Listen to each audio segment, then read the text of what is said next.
ಓಂ ಶಾಂತಿ. ಇಂದಿನ ದಿನಾಂಕ 14/2/2024. ಪ್ರಾರ್ಥ ಮುರುಳಿ. ಬಾಪ್ತಾದ ಮಧುಬನ.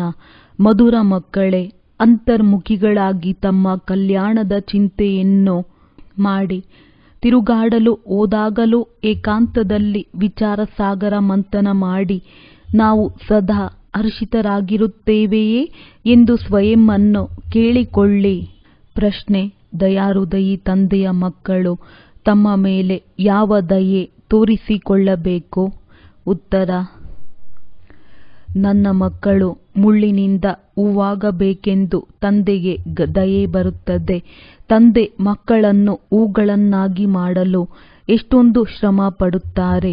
ಅಂದ ಮೇಲೆ ಮಕ್ಕಳಿಗೂ ಸಹ ತಮ್ಮ ಮೇಲೆ ದಯೆ ಬರಬೇಕು.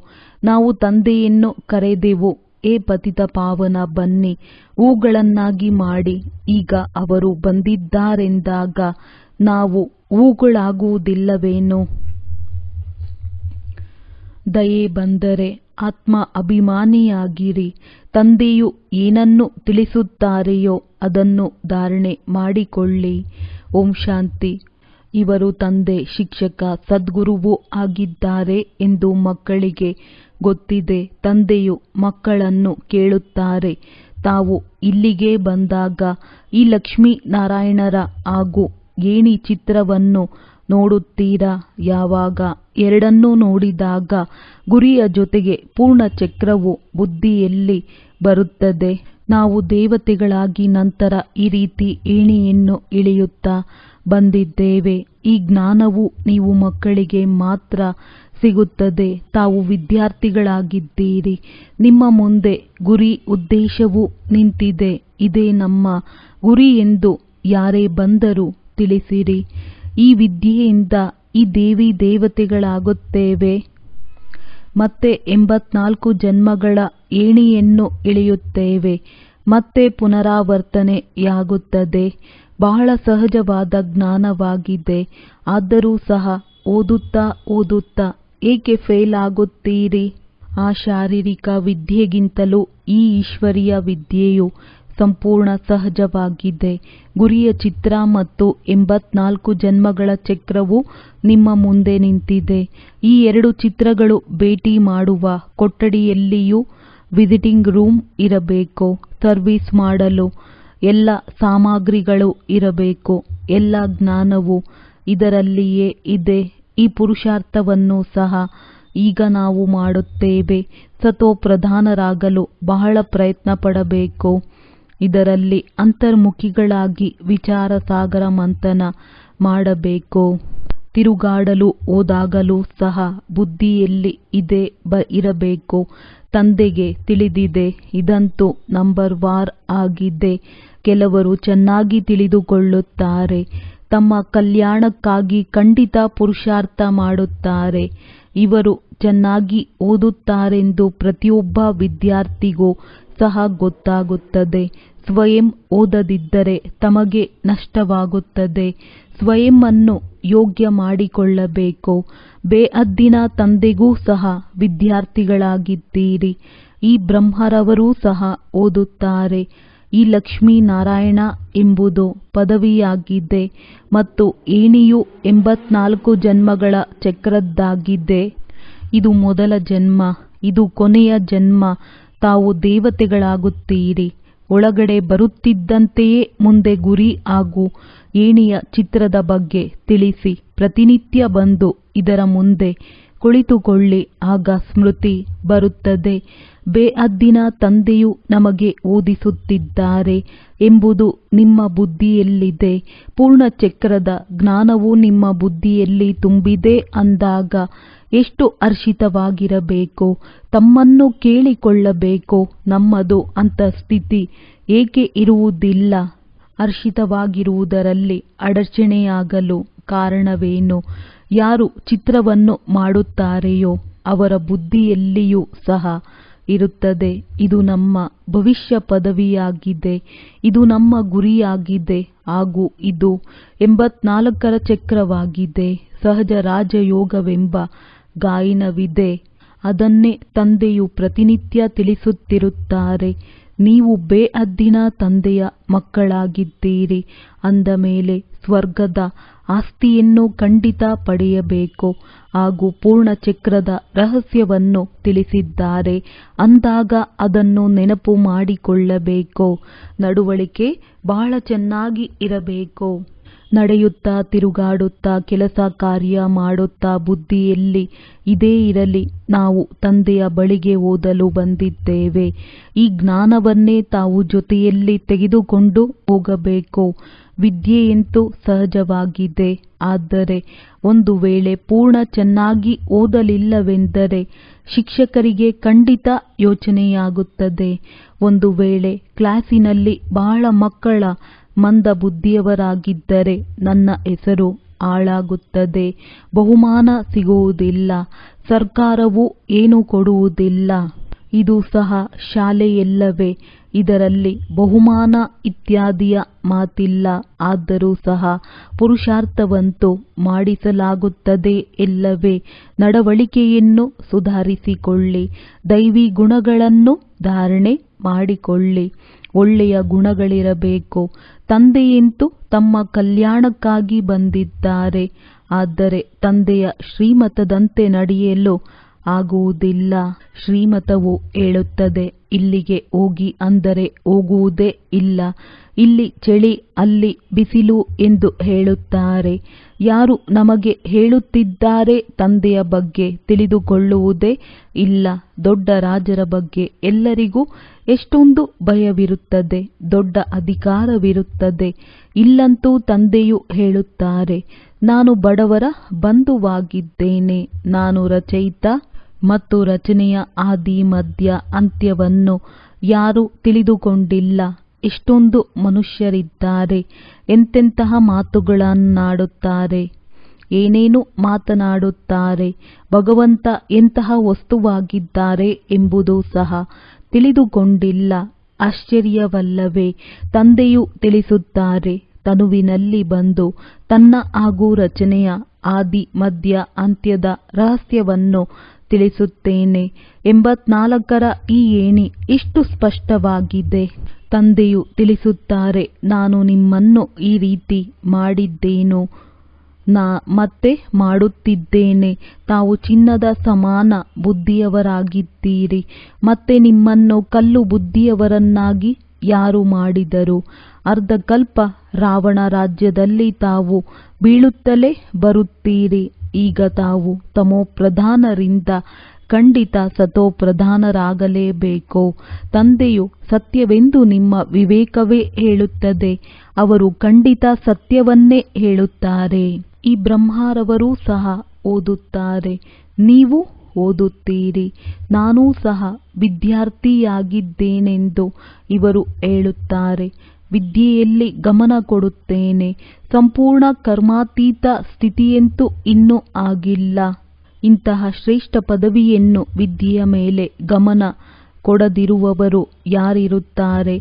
ಎಲ್ಲರೂ ಹೇಳುತ್ತಾರೆ, ಅಂತಹ ಪದವಿಯನ್ನು ಖಂಡಿತ ಪಡೆಯಬೇಕು. ತಂದೆಗೆ ಮಕ್ಕಳೆಂದ ಮೇಲೆ ಖಂಡಿತ ಮಕ್ಕಳಾಗಬೇಕು.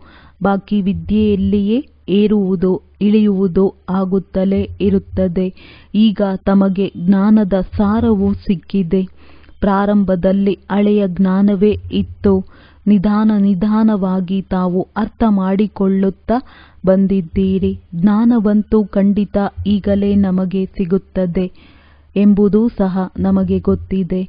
ತಂದೆಯು ತಿಳಿಸುತ್ತಾರೆ, ಮಕ್ಕಳೇ, ತಮಗೆ ಇಂದು ನಾನು ಗುಪ್ತವಾದ ಮಾತುಗಳನ್ನು ಹೇಳುತ್ತೇನೆ.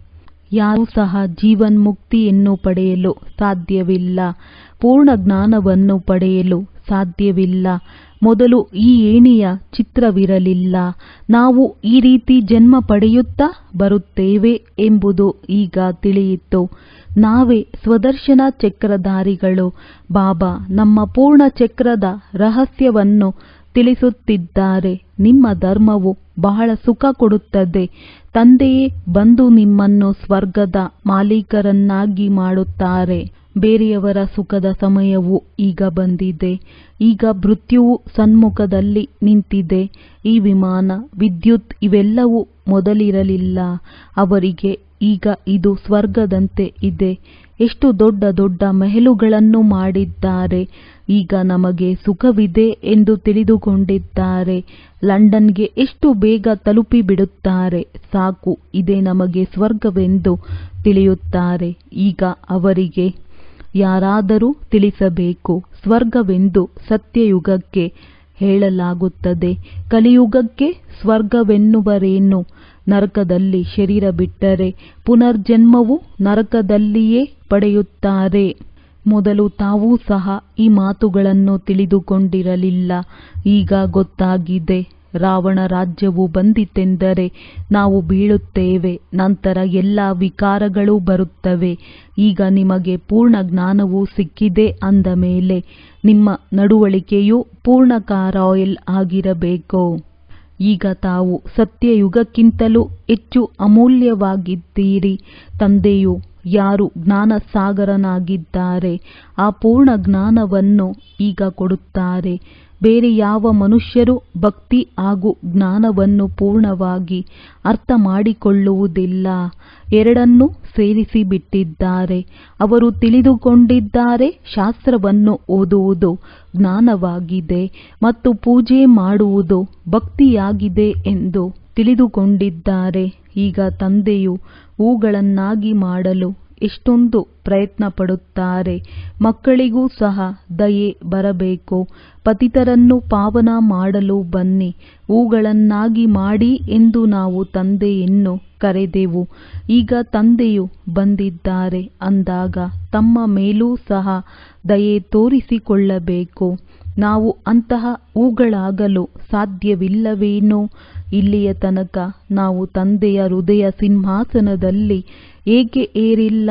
ಗಮನ ಕೊಡುವುದಿಲ್ಲ.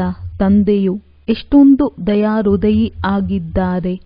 ತಂದೆಯನ್ನು ಪತಿತ ಜಗತ್ತಿನಲ್ಲಿ ಬಂದು ಪಾವನ ಮಾಡಿ ಎಂದು ಕರೆಯುತ್ತಾರೆ.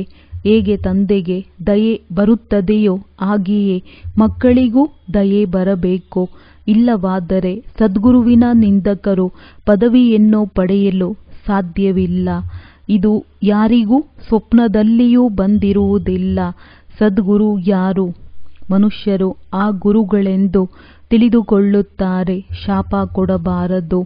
ಅಕೃಪೆಯಾಗದಿದ್ದರೆ ಸಾಕು. ಮಕ್ಕಳ ಜನ್ಮವು ಗುರುವಿನ ಕೃಪೆಯಿಂದ ಆಯಿತು ಎಂದು ತಿಳಿಯುತ್ತಾರೆ. ಇದು ಅಲ್ಪಕಾಲದ ಸುಖದ ಮಾತಾಯಿತು. ತಂದೆಯು ತಿಳಿಸುತ್ತಾರೆ, ಮಕ್ಕಳೇ, ತಮ್ಮ ಮೇಲೆ ದಯೆ ತೋರಿಸಿ. ಆತ್ಮ ಅಭಿಮಾನಿಗಳಾದಾಗ ಧಾರಣೆಯೂ ಆಗುತ್ತದೆ. ಎಲ್ಲವನ್ನೂ ಆತ್ಮವೇ ಮಾಡುತ್ತದೆ. ನಾನೂ ಸಹ ಆತ್ಮಕ್ಕೆ ಓದಿಸುತ್ತೇನೆ. ಸ್ವಯಂವನ್ನು ಆತ್ಮನೆಂದು ಪಕ್ಕಾ ಮಾಡಿಕೊಳ್ಳಿ ಮತ್ತು ತಂದೆಯನ್ನು ನೆನಪು ಮಾಡಿ. ತಂದೆಯನ್ನು ನೆನಪು ಮಾಡದಿದ್ದರೆ ವಿಕರ್ಮವು ಹೇಗೆ ವಿನಾಶವಾಗುತ್ತದೆ? ಹೇ ಭಗವಂತ, ದಯೆ ತೋರಿಸಿ ಎಂದು ಭಕ್ತಿ ಮಾರ್ಗದಲ್ಲಿಯೂ ಸಹ ನೆನಪು ಮಾಡುತ್ತಾರೆ. ತಂದೆಯು ಮುಕ್ತಿದಾತ ಮಾರ್ಗದರ್ಶಕನೂ ಆಗಿದ್ದಾರೆ. ಇದು ಅವರ ಗುಪ್ತ ಮಹಿಮೆಯಾಗಿದೆ. ತಂದೆಯು ಬಂದು ಭಕ್ತಿ ಮಾರ್ಗದಲ್ಲಿಯೂ ತಾವು ನೆನಪು ಮಾಡುತ್ತೀರಿ ಎಂದು ಹೇಳುತ್ತಾರೆ. ನಾನು ನನ್ನ ಸಮಯದಲ್ಲಿಯೇ ಬರುತ್ತೇನೆ. ಇಚ್ಛಿಸಿದಾಗಲೆಲ್ಲ ಬರುವುದಿಲ್ಲ. ಡ್ರಾಮಾದಲ್ಲಿ ಯಾವಾಗ ನಿಶ್ಚಿತವಾಗಿದೆಯೋ ಆಗಲೇ ಬರುತ್ತೇನೆ. ಬಾಕಿ ಅಂತಹ ಯೋಚನೆಗಳು ಎಂದೂ ಸಹ ಬರುವುದಿಲ್ಲ. ಆ ತಂದೆಯು ನಿಮಗೆ ಓದಿಸುತ್ತಿದ್ದಾರೆ. ಇವರು ಬ್ರಹ್ಮ ಸಹ ಅವರಿಂದ ಓದುತ್ತಾರೆ. ಅವರಂತೂ ಎಂದೂ ತಪ್ಪು ಮಾಡುವುದಿಲ್ಲ. ಯಾರಿಗೂ ತೊಂದರೆಯನ್ನು ಕೊಡುವುದಿಲ್ಲ. ಬಾಕಿ ಎಲ್ಲರೂ ನಂಬರ್ವಾರ್ ಶಿಕ್ಷಕರಾಗಿದ್ದಾರೆ. ಅವರು ಸತ್ಯ ತಂದೆ ನಿಮಗೆ ಸತ್ಯವನ್ನು ತಿಳಿಸುತ್ತಾರೆ. ಸತ್ಯವಂತ ಮಕ್ಕಳು ಸಹ ಸತ್ಯವಂತರು. ನಂತರ ಅಸತ್ಯ ಮಕ್ಕಳಾಗುವ ಕಾರಣ ಅರ್ಧಕಲ್ಪ ಅಸತ್ಯವಂತರಾಗಿದ್ದೀರಿ. ಸತ್ಯ ತಂದೆಯನ್ನೇ ಮರೆತು ಹೋಗುತ್ತಾರೆ. ಮೊಟ್ಟ ಮೊದಲು ತಿಳಿಸಿ, ಇದು ಸತ್ಯಯುಗಿ ಜಗತ್ತೋ ಅಥವಾ ಹಳೆಯ ಜಗತ್ತೋ? ಆಗ ಇವರು ಬಹಳ ಒಳ್ಳೆಯ ಪ್ರಶ್ನೆ ಕೇಳುತ್ತಾರೆಂದು ಮನುಷ್ಯರಿಗೆ ಅರ್ಥವಾಗಲಿ. ಈ ಸಮಯದಲ್ಲಿ ಎಲ್ಲರಲ್ಲಿಯೂ 5 ವಿಕಾರಗಳ ಪ್ರವೇಶವಾಗಿದೆ. ಅಲ್ಲಿ 5 ವಿಕಾರಗಳು ಇರುವುದಿಲ್ಲ. ಇದು ತಿಳಿದುಕೊಳ್ಳುವ ಬಹಳ ಸಹಜವಾದ ಮಾತಾಗಿದೆ. ಆದರೆ ಯಾರು ಸ್ವಯಂ ಅರ್ಥ ಮಾಡಿಕೊಳ್ಳುವುದಿಲ್ಲವೋ ಅವರು ಪ್ರದರ್ಶನಿಯಲ್ಲಿ ಏನು ತಿಳಿಸುತ್ತಾರೆ? ಸರ್ವೀಸಿಗೆ ಬದಲಾಗಿ ಡಿಸ್ಸರ್ವೀಸ್ ಮಾಡಿ ಬರುತ್ತಾರೆ. ಹೊರಗಡೆ ಹೋಗಿ ಸರ್ವೀಸ್ ಮಾಡುವುದು ಚಿಕ್ಕಮ್ಮನ ಮನೆಯಂತಲ್ಲ. ಬಹಳ ತಿಳುವಳಿಕೆ ಬೇಕು. ಬಾಬಾ ಪ್ರತಿಯೊಬ್ಬರ ನಡವಳಿಕೆಯಿಂದ ತಿಳಿದುಕೊಳ್ಳುತ್ತಾರೆ. ತಂದೆಯಂತೂ ತಂದೆಯೇ ಆಗಿದ್ದಾರೆ. ಮತ್ತೆ ತಂದೆಯೂ ಹೇಳುತ್ತಾರೆ, ಇದು ಸಹ ಡ್ರಾಮಾದಲ್ಲಿತ್ತು. ಯಾರೇ ಬಂದರೆ ಬ್ರಹ್ಮಕುಮಾರಿಯು ತಿಳಿಸುವುದು ಸರಿ. ಹೆಸರೇ ಬ್ರಹ್ಮಕುಮಾರಿ ಈಶ್ವರೀಯ ವಿಶ್ವವಿದ್ಯಾಲಯವಾಗಿದೆ. ಬ್ರಹ್ಮಕುಮಾರಿಯರ ಹೆಸರು ಪ್ರಸಿದ್ಧವಾಗಬೇಕು. ಈ ಸಮಯದಲ್ಲಿ ಎಲ್ಲರೂ ಪಂಚವಿಕಾರಗಳಲ್ಲಿ ಸಿಲುಕಿಕೊಂಡಿದ್ದಾರೆ. ಅವರಿಗೆ ಹೋಗಿ ತಿಳಿಸುವುದು ಎಷ್ಟು ಕಷ್ಟವಾಗುತ್ತದೆ. ಅವರಿಗೆ ಏನೂ ಅರ್ಥವಾಗುವುದಿಲ್ಲ. ಈ ಜ್ಞಾನವು ಚೆನ್ನಾಗಿದೆ ಇಷ್ಟಂತೂ ಹೇಳುತ್ತಾರೆ. ಸ್ವಯಂ ಅರ್ಥ ಮಾಡಿಕೊಳ್ಳುತ್ತಾರೆ. ಯಜ್ಞದಲ್ಲಿ ವಿಘ್ನವು ಬರುತ್ತದೆ ಎಂದರೆ ನಂತರ ಯುಕ್ತಿಗಳನ್ನು ರಚಿಸಬೇಕಾಗಿದೆ. ಪೊಲೀಸ್ನ ಕಾವಲನ್ನು ಇಡಿ, ಚಿತ್ರಗಳ ವಿಮೆ ಮಾಡಿಸಿ. ಇದು ಯಜ್ಞವಾಗಿದೆ. ಇದರಲ್ಲಿ ಖಂಡಿತ ವಿಘ್ನಗಳು ಬರುತ್ತವೆ. ಪೂರ್ಣ ಹಳೆಯ ಜಗತ್ತು ಇದರಲ್ಲಿ ಸ್ವಾಹ ಆಗಬೇಕು. ಇಲ್ಲವಾದರೆ ಯಜ್ಞ ಎಂಬ ಹೆಸರು ಏಕೆ ಬಂದಿತು? ಯಜ್ಞದಲ್ಲಿ ಸ್ವಾಹ ಆಗಬೇಕು. ಇದರ ಹೆಸರು ರುದ್ರಜ್ಞಾನ ಯಜ್ಞ ಎಂದಾಗಿದೆ. ಜ್ಞಾನಕ್ಕೆ ವಿದ್ಯೆ ಎಂದು ಹೇಳಲಾಗುತ್ತದೆ. ಇದು ಪಾಠಶಾಲೆಯೂ ಹೌದು, ಯಜ್ಞವೂ ಸಹ ಆಗಿದೆ. ತಾವು ಪಾಠಶಾಲೆಯಲ್ಲಿ ಓದಿ ದೇವತೆಗಳಾಗುತ್ತೀರಿ. ನಂತರ ಈ ಯಜ್ಞದಲ್ಲಿ ಸ್ವಾಹ ಆಗುತ್ತದೆ. ಯಾರು ಪ್ರತಿನಿತ್ಯ ಅಭ್ಯಾಸ ಮಾಡುತ್ತಿರುತ್ತಾರೆಯೋ ಅವರೇ ತಿಳಿಸಲು ಸಾಧ್ಯ. ಒಂದು ವೇಳೆ ಅಭ್ಯಾಸವಿರದಿದ್ದರೆ ಅವರು ಏನು ಮಾತನಾಡುತ್ತಾರೆ? ಜಗತ್ತಿನ ಮನುಷ್ಯರಿಗೆ ಈಗಲೇ ಸ್ವರ್ಗವಾಗಿದೆ, ಅಲ್ಪಕಾಲಕ್ಕಾಗಿದೆ. ತಮಗಾಗಿ ಸ್ವರ್ಗವು ಅರ್ಧಕಲ್ಪಕ್ಕಾಗಿ ಇರುತ್ತದೆ. ಇದು ಸಹ ಡ್ರಾಮಾ ಮಾಡಲ್ಪಟ್ಟಿದೆ. ವಿಚಾರ ಮಾಡಿದರೆ ಬಹಳ ಆಶ್ಚರ್ಯವೆನಿಸುತ್ತದೆ. ಈ ರಾವಣ ರಾಜ್ಯವು ಸಮಾಪ್ತಿಯಾಗಿ ರಾಮರಾಜ್ಯವು ಸ್ಥಾಪನೆಯಾಗುತ್ತದೆ. ಇದರಲ್ಲಿ ಯುದ್ಧ ಮುಂತಾದ ಯಾವುದೇ ಮಾತಿಲ್ಲ. ಈ ಏಣಿ ಚಿತ್ರವನ್ನು ನೋಡಿ ಬಹಳ ಆಶ್ಚರ್ಯಪಡುತ್ತಾರೆ. ತಂದೆಯು ಏನೇನು ತಿಳಿಸಿದ್ದಾರೆಯೋ ಈ ಬ್ರಹ್ಮರವರೂ ಸಹ ತಂದೆಯಿಂದಲೇ ಕಲಿತಿದ್ದಾರೆ. ಅದನ್ನೇ ತಿಳಿಸುತ್ತಾರೆ. ಮಕ್ಕಳು ಸಹ ತಿಳಿಸುತ್ತಾರೆ. ಯಾರು ಅನೇಕರ ಕಲ್ಯಾಣ ಮಾಡುತ್ತಾರೆಯೋ ಅವರೇ ಖಂಡಿತ ಫಲವು ಜಾಸ್ತಿ ಸಿಗುತ್ತದೆ. ವಿದ್ಯಾವಂತರ ಮುಂದೆ ಅವಿದ್ಯಾವಂತರು ತಲೆಬಾಗಿಸುತ್ತಾರೆ. ತಮ್ಮ ಕಲ್ಯಾಣವನ್ನು ಮಾಡಿಕೊಳ್ಳಿ ಎಂದು ತಂದೆಯು ಪ್ರತಿನಿತ್ಯ ತಿಳಿಸುತ್ತಾರೆ. ಈ ಚಿತ್ರಗಳನ್ನು ಮುಂದಿಟ್ಟುಕೊಳ್ಳುವುದರಿಂದ ನಶೆ ಏರುತ್ತದೆ. ಆದ್ದರಿಂದ ತಂದೆಯು ರೂಮ್ನಲ್ಲಿ ಈ ಚಿತ್ರವನ್ನು ಇಟ್ಟಿದ್ದಾರೆ. ಗುರಿಯು ಎಷ್ಟು ಸಹಜವಾಗಿದೆ. ಇದರಲ್ಲಿ ಗುಣಗಳು ಬಹಳ ಚೆನ್ನಾಗಿರಬೇಕು. ಹೃದಯ ಶುದ್ಧವಾಗುತ್ತದೆ. ಪ್ರಭು ಖುಷಿಯಾಗುತ್ತಾರೆ. ಒಳ್ಳೆಯದು. ಮಧುರಾತಿ ಮಧುರ ಅಗಲಿ ಹೋಗಿ ಮರಳಿ ಸಿಕ್ಕಿರುವಂತಹ ಮಕ್ಕಳಿಗೆ ಪ್ರೀತಿಯ ಮಾತ್ಪಿತಾ ಬಾಪ್ದಾದಾರವರ ನೆನಪು, ಪ್ರೀತಿ ಹಾಗೂ ಸುಪ್ರಭಾತ. ಆತ್ಮೀಯ ಮಕ್ಕಳಿಗೆ ಆತ್ಮೀಯ ತಂದೆಯ ನಮಸ್ತೆ. ಧಾರಣೆಗಾಗಿ ಮುಖ್ಯ ಸಾರ.